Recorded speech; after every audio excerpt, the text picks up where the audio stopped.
Ever wondered why balls roll, cars stop, or things bounce back?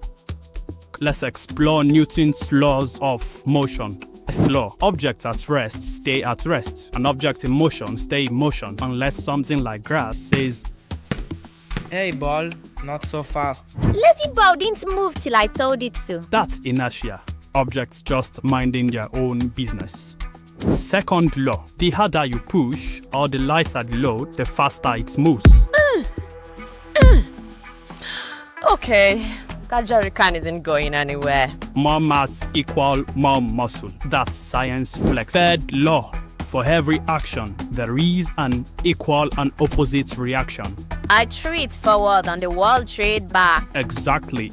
You push the ball, the wall pushes back. Newton's laws are everywhere, even when I'm just playing. See? Science isn't boring.